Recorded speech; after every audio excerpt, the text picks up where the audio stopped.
Assalamualaikum warahmatullahi wabarakatuh. Kami dari kelompok 8 akan membahas materi dengan judul Ontologi dan Realitas untuk memenuhi tugas mata kuliah Filsafat Sains. Sebelumnya perkenalkan anggota dari kelompok 8. Yang pertama yaitu saya sendiri Cici Milan dengan NIM F1C124040. Yang kedua Artika Salsabila Bahar dengan NIM F1C124034. Dan terakhir Aufa Mufti dengan NIM F1C124036. Adapun pemateri pertama akan dibahas oleh Aufa Mufti.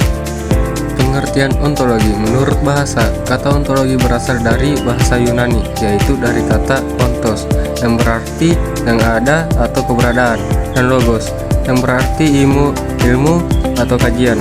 Jadi secara harfiah, ontologi berarti ilmu tentang yang ada atau kajian mengenai keberadaan. Sedangkan menurut istilah, ontologi adalah cabang filsafat yang membahas tentang hakikat keberadaan, apa yang benar-benar ada, serta struktur dan sifat dasar dari realitas. Ontologi mempelajari apa saja yang bisa dikatakan ada dan bagaimana hubungan antar hal-hal yang ada itu. Selanjutnya, hubungan ontologi dan realitas. Ontologi berkaitan erat dengan realitas karena ontologi membahas tentang apa yang benar-benar dan dalam kenyataan. Melalui ontologi, kita mencoba memahami hakikat keberadaan, baik yang tampak secara fisik maupun yang bersifat non-fisik, seperti pikiran, ide, atau konsep. Dengan demikian, ontologi membantu kita melihat realitas secara lebih mendalam dan menyeluruh. Selanjutnya, realitas atomik dan ontologi. Realitas atomik adalah pandangan bahwa dunia terdiri dari atas unit-unit terkecil yang tidak dapat dibagi lagi, yaitu atom. Dalam konteks ontologi, realitas atomik menunjukkan bahwa keberadaan atau realitas dapat dijelaskan melalui unsur-unsur dasar yang menyusun segala sesuatu. Pandangan ini pertama kali perkembangan dalam filsafat Yunani kuno, khususnya oleh Demokritos dan Leucippus, dan kemudian berkembang dalam ilmu pengetahuan modern. Ontologi menggunakan konsep realitas atomik untuk menjelaskan bahwa segala sesuatu yang ada memiliki struktur dasar tertentu yang menjadi hakikat dari keberadaannya. Materi selanjutnya tentang realitas semesta atau universe dan ontologi. Realitas manusia semesta merujuk pada keseluruhan keberadaan yang mencakup ruang, waktu, materi, energi, dan segala yang ada di dalamnya. Dalam kajian ontologi, realitas semesta menjadi objek penting karena ontologi berusaha memahami hakikat dari keberadaan semesta itu sendiri. Apakah semesta ini bersifat fisik semata ataukah yang mencakup unsur non-fisik seperti kesadaran dan hukum metafisik? Ontologi membantu kita menjawab pertanyaan mendasar seperti apakah semesta ini memiliki awal, apa yang menyebabkan keberadaannya, dan apakah ada sesuatu di luar semesta yang kita kenal?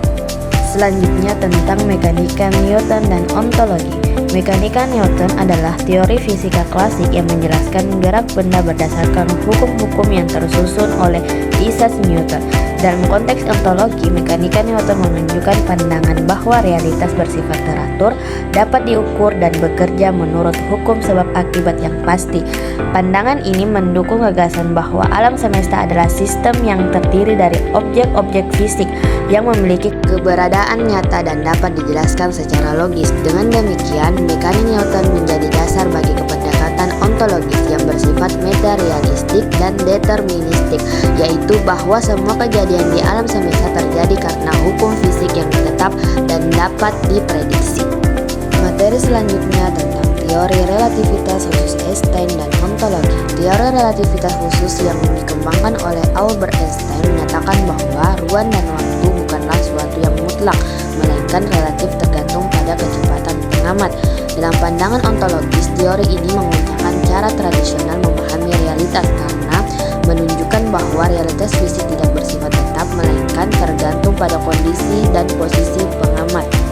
Ini memperluas pandangan ontologi dengan menekankan bahwa keberadaan atau eksistensi dan sifat-sifat objek tidak bisa dilepaskan dari hubungan mereka dengan pengamat, sehingga realitas menjadi sesuatu yang dinamis dan relatif, bukan absolut. Materi selanjutnya yaitu mekanika kuantum dan ontologi. Mekanika kuantum adalah cabang fisika modern yang mempelajari perilaku partikel sangat kecil seperti elektron dan foton. Dalam konteks ontologi, mekanika kuantum membawa perubahan besar karena menunjukkan bahwa realitas pada tingkat mikroskopis bersifat probabilistik dan tidak pasti, berbeda dengan pandangan klasik yang deterministik. Misalnya, partikel bisa berada di dua tempat sekaligus atau superposisi sampai diukur, sehingga menentang gagasan ontologis tradisional tentang keberadaan yang pasti.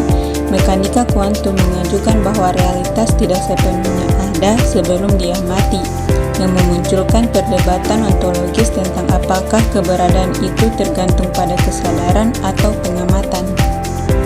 Selanjutnya materi tentang aplikasi tiga mekanika dan ontologinya. Yang pertama yaitu mekanika Newton, dipakai dalam rekayasa dan teknologi sehari-hari. Ontologinya realitas bersifat tetap, terukur, dan deterministik. Yang kedua mekanika kuantum, diterapkan dalam teknologi canggih seperti komputer kuantum.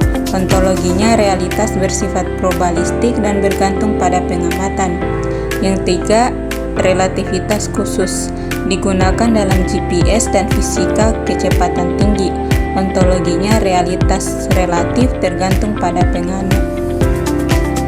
Kesimpulan dari materi ini adalah ontologi merupakan studi tentang hakikat, keberadaan, dan realitas. Berbagai teori ilmiah seperti mekanika Newton, relativitas, dan kuantum menawarkan pandangan berbeda tentang realitas. Puncaknya adalah teori segalanya yang berusaha menyatukan seluruh hukum alam dalam satu kerangka. Ontologi membantu kita memahami apa yang benar-benar ada di balik semua itu. Sekian penjelasan dari materi kelompok kami. Wassalamualaikum warahmatullahi wabarakatuh.